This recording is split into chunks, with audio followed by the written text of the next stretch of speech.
आपण पाहताय महाधुरळा।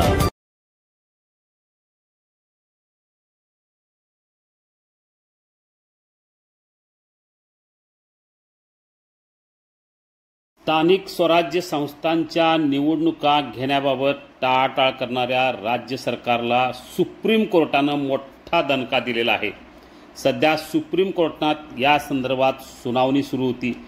गेल्या 4 वर्षापासून राज्यात महापालिका, जिल्हा परिषद, पंचायत समिती या सगळीकडे प्रशासक राज सुरू आहे। या सगळ्या निवडणुका या पुढे ढकलल्या जात होत्या। हे प्रकरण सध्या कोर्टात होतं। आज या संदर्भात सुनावणी झाली आणि सुप्रीम कोर्टानं राज्य सरकारला मोठा आदेश दिलेला आहे।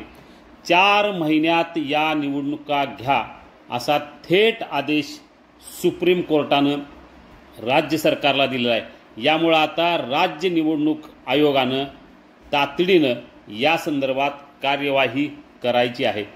4 आठवड्यात ही निवडणुकीची प्रक्रिया सुरू करायची आहे आणि 4 महिन्यात राज्यातल्या सर्व स्थानिक स्वराज्य संस्थांच्या निवडणुका घ्यायच्या आहेत। पावसाळा तोंडावर आहे, त्यामुळे राज्य निवडणूक आयोग न्यायालयाकडे मुदत मागणार का, टप्प्याटप्प्याने निवडणुका होणार का, या संदर्भात आता उत्सुकता आहे। पण ज्या पद्धतीनं कोर्टानं थेट आदेश दिलेला आहे, त्यामुळे आता राज्य सरकारला, निवडणूक आयोगाला तातडीनं निवडणूक घेण्याची प्रक्रिया सुरू करावी लागणार आहे। तातडीनं म्हणजे उद्याच्या उद्या त्यांना ही प्रक्रिया सुरू करावी लागणार आहे, कारण 4 आठवड्यात निवडणूक प्रक्रिया सुरू करण्याचे आदेश देण्यात आलेले आहेत। आता पाऊस सुरू होईल, त्यामुळे पावसाळ्यात या निवडणुका होणार का, राज्य निवडणूक आयोग आणखी मुदत मागणार का, पावसाचं कारण सांगणार का, याही गोष्टी आता अतिशय महत्त्वाच्या आहेत।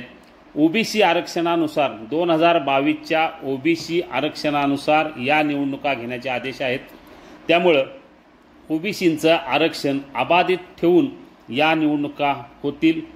कोरोनाच्या काळात या निवडणुका लांबल्या गेल्या, त्यानंतर आलेल्या महायुती सरकारनंही या निवडणुका घेण्याचे टाळले।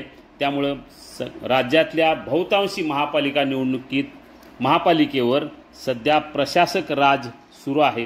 कोल्हापूर, सांगली, सोलापूर, मुंबई यासह राज्यातल्या बहुतांशी महापालिकेत सध्या प्रशासक राज आहे। आता हे प्रशासक राज येत्या 4 महिन्यात संपणार आहे। त्यामुळे आता राजकीय हालचालीला आजपासूनच प्रचंड वेग येणार हे नक्की आहे। धन्यवाद।